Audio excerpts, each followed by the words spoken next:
Salam sejahtera, saya Asyikin. Saya Damia. Kami daripada TVPSS akan membuat laporan mengenai pelancaran program bulan bahasa yang telah dilaksanakan pada 13 Mei 2024 yang lepas.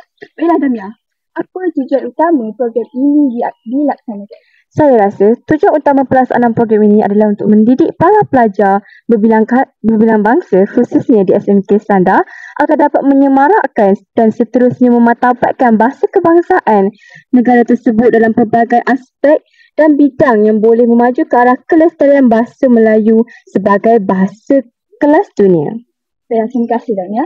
Tanpa membuang masa lagi, mari kita membuat beberapa tinjauan. Jom.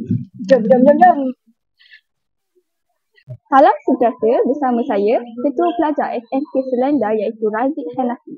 Baiklah Razik, boleh awak kongsikan pendapat awak mengenai program pelancaran bulan bahasa yang telah dilaksanakan pada 13 Mei 2024 ini? Okey, pada pendapat saya, program ini juga dapat melatih pelajar untuk bertutur dalam pelbagai bahasa.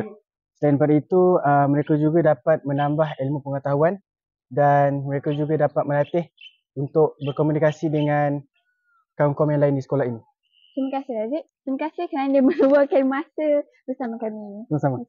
Salam sejahtera, bersama saya sekarang Tuan Safan Chai, Pengetua SMK Selanda. Baiklah Tuan Pengetua, apakah respon Tuan Pengetua terhadap majlis pelancaran yang diadakan pada hari ini?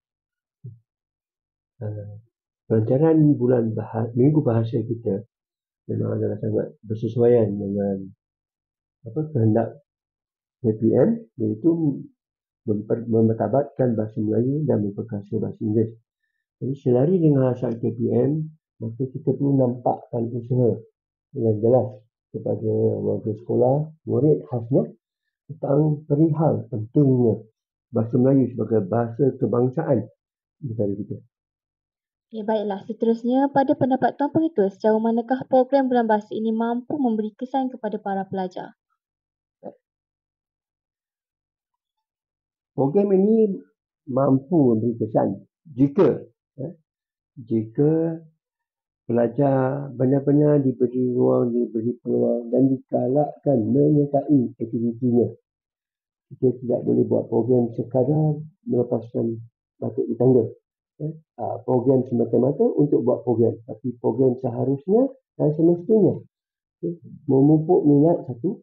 Yang kedua, membina keyakinan dan keupayaan berbahasa di kalangan pelajar. Baiklah, kita menuju soalan yang terakhir. Apakah pendapat Tuan Pengetua tentang tema pelancaran bulan bahasa iaitu Indah Puisi Santun Bahasa? Indah Puisi Santun Bahasa ialah satu ungkapan yang memang sesuai dengan bahasa Melayu. Sebab bahasa Melayu diakui satu bahasa yang penuh dengan nilai puitisnya. Contohnya, pantun Melayu, iaitu merupakan sejenis puisi tradisional, tidak dapat ditemui dalam mana-mana budaya bahasa yang lain. Hanya ada dalam budaya Melayu. Mengapa saya sentuh tentang pantun? Sebab dalam pantun, dia ada pembayan dan maksud.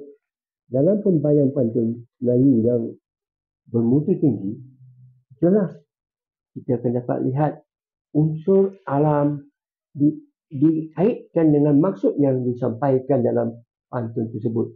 Sebagai contoh, pantun Melayu yang lama lah. Saya tak nak bersumpau membuang padi. Saya tak hendak berkasih jauh, merisaukan hati.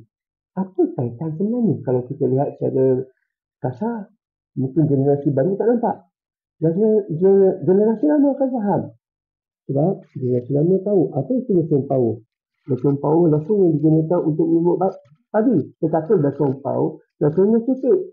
Jadi kalau diguna, padi akan jatuh. Terpaksa kaut dan kutip. Letak balik semula ke dalam. Begitu juga dikaitkan dengan konsep. Kita berkasih dengan orang yang jauh, kita pastikan gundah gulana susah hati memikirkan dia. Itu satu contoh. Jadi saya serulah pada warga Semendar, khasnya anak-anak Melayu, teruslah kajilah keindahan puisi Melayu ini. Itu secara ringkaslah pendapat saya. Pada Tuan Pengetua, terima kasih telah meluangkan masa bersama kami. Terima kasih. Sama.